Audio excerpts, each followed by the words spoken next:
కీర్తనల గ్రంథము 38వ అధ్యాయం.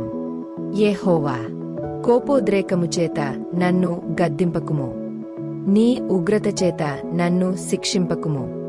నీ బాణములు నాలో గట్టిగా నాటియున్నవి, నీ చెయ్యి నామీద భారముగానున్నది.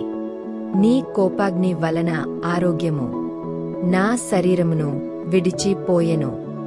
నా పాపమును బట్టి నా ఎముకలలో స్వస్థత లేదు.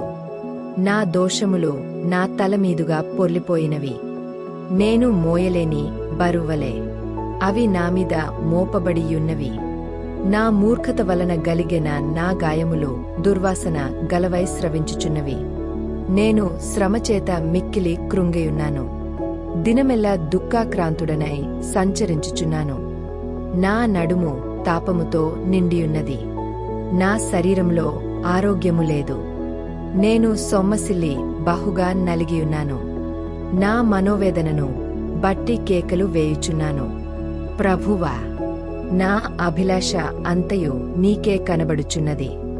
నా నిట్టూర్పులు నీకు దాచబడి యుండలేదు. నా గుండె కొట్టుకొనుచున్నది, నా బలము నన్ను విడిచిపోయెను. నా కనుదృష్టియు తప్పిపోయెను.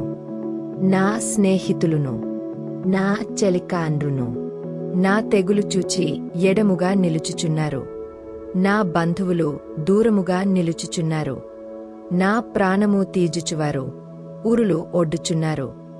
నాకు కీడు చేయజుచువారు హానికరమైన మాటలు పలుకుచు దినమెల్లా కపటోపాయములు పన్నుచున్నారు. చెవిటి వాడనైనట్టు నేను వినకయున్నాను, మూగ వాడనైనట్టు నోరు తెరచుట మానితిని. నేను వినలేనివాడనైతిని, ఎదురుమాట పలుకలేని వాడనైతిని. యెహోవా, నీ కొరకే నేను కనిపెట్టుకొనియున్నాను. నా కాలు జారినేయడల వారు నామీద అతిశయపడుదురని నేననుకొనుచున్నాను. ప్రభువా నా దేవా, నీవే ఉత్తరమిచ్చెదవు. నన్ను బట్టివారు సంతోషించకపోదురుగాక. నేను పడబోవునట్లున్నాను, నా మనోదుఃఖము నన్నెన్నడును విడువదు. నా దోషమును నేను ఒప్పుకొనుచున్నాను, నా పాపమును గూర్చి విచారపడుచున్నాను. నా శత్రువులు చురుకైనవారును బలవంతులున్నయ్యున్నారు. నిర్హేతుకముగా నన్ను ద్వేషించువారు అనేకులు. మేలునకు ప్రతిగా వారు కీడు చేయుచున్నారు. నేను ఉత్తమమైన దాని ననుసరించుచున్నందుకు వారు నాకు శత్రువులైరి.